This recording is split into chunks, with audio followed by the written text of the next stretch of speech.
Pessoal, olá a todos, espero que vocês estejam bem. Hoje nós vamos falar um pouco sobre layout HTML e CSS.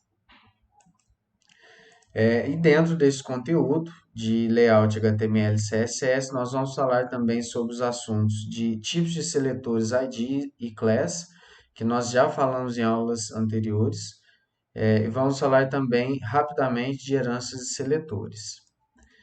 Pessoal, aqui nós temos um layout padrão de uma página, tá? É claro que isso aqui pode sofrer variações. Existem outras variações de site, de layout de site, mas essa é uma estrutura comum e padrão que a gente pode replicar em diversos tipos de site. E uma vez que você aprende a trabalhar numa estrutura dessa, você pode adaptar e ajustar o layout à sua necessidade, tá? Então, eu fiz esse layout para a gente estar aprendendo e reforçando e revisando bem esses conhecimentos relacionados ao uso correto das tags de header, de barra de navegação, de seções de conteúdo dentro da página, da tag aside, que é um conteúdo secundário, e da tag footer, que é o rodapé.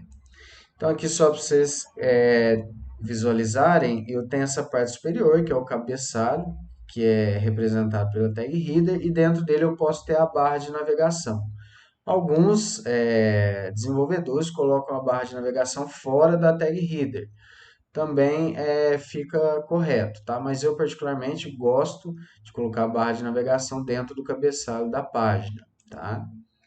Essa parte central é o conteúdo principal, né? Aqui que a gente vai colocar as notícias, as imagens para seções de conteúdo que você tem no seu site. Então, você tem artigos, seções distintas de conteúdo e tem a barra site, que é uma barra de conteúdo secundário. É uma barra, geralmente, eu coloco os conteúdos aqui de forma organizada, para busca rápida, enfim, um conteúdo que não é aquele principal que eu tenho na página, tá? Mas faz parte do conteúdo principal na tag main. Tudo isso fica dentro da tag main. E por fim eu tenho a tag footer, que é o meu rodapé, que é onde eu coloco as informações complementares da página, como quem desenvolveu o site, os dados de contato. Alguns desenvolvedores incluem um menu de navegação também aqui no footer, tá? Bem, pessoal, eu vou passar esse código para vocês. E nesse código vocês vão perceber que eu delimitei bem as partes do site. Eu percebo que é importante a gente dominar bem aonde que a gente cria esse cabeçalho, aonde que a gente cria a barra de navegação. Então aqui a gente tem esse detalhamento, tá? A parte quadricular pontilhada em vermelho aqui é todo esse header, né? E a nave, que é a barra de navegação, é só essa parte pontilhada rosa, né? Que é essa parte que eu tenho aqui. A imagem e esse título são exatamente essas tags aqui de conteúdo. Mas reparem que o meu conteúdo fica todo organizado, identado, né? E eu uso tag específica para esse ponto, que é o cabeçalho. Eu poderia usar uma div aqui ao invés de header. Se eu aplicar a formatação, eu posso, né? Não há um problema em termos visuais quanto a isso. Mas, do ponto de vista do uso correto das tags semânticas, não é o ideal. Se é o cabeçalho, o ideal é eu usar a tag header neste ponto, englobando todo este conteúdo. Da mesma forma que se aqui eu tenho a barra de menus, de links de navegação no meu site, o ideal é que eu coloque isso dentro da tag nave, tá? Na próxima parte a gente vê o footer. O footer é mais simples, basta eu usar a tag footer, né? E aqui dentro eu posso colocar, como eu disse, uma outra tag nave com barra de navegação e outras informações adicionais complementares do site. E por fim, a gente deixei por último a parte central, que é a parte, digamos aqui sim, que tem mais tags, né? Então aqui a gente observa que essa parte vermelha é a parte que é a minha tag main, né, que tem todo o meu conteúdo, tá, principal da página, tá? E aí aqui, pessoal, vocês podem observar que eu tenho a seção roxa é para essa primeira seção, eu tenho essa segunda seção que é para essa parte aqui, eu tenho a seção 3 que é essa em laranja, tá? E eu tenho dois artigos, que são esses dois artigos em azul aqui, que eu estou colocando nesse ponto da página. E por fim, eu tenho a tag aside, que é em verde, representado aqui deste lado, tá? Nesse ponto, eu quero chamar a atenção para vocês que eu usei algumas tags div, tá? E por que que eu usei isso? Nós vamos entender com o CSS daqui a pouco que essas tags div, elas são necessárias para mim conseguir estruturar o conteúdo nesse layout que eu quero, nesse formato que eu quero exibir. Então, muitas vezes as tags div, elas são tags não semânticas que servem como um apoio para a minha estrutura, né? Então, a gente vai entender isso melhor posteriormente, tá? E uma vez que eu vou trabalhar com divs, pessoal, e eu tenho várias divs, eu tenho várias sections, como que eu vou formatar isso utilizando CSS, né? Porque se eu colocar o seletor div, eu vou estar selecionando todas essas divs, né? E na verdade, cada div aqui eu quero dar uma formatação diferente, especial. Eu vou precisar fazer isso para mim conseguir construir o meu layout dessa forma. Então, quando eu tenho essa situação, eu posso usar o identificador para minha div, tá? Então, percebam que cada div aqui eu coloquei um identificador diferente, é como se fosse um nome de variável.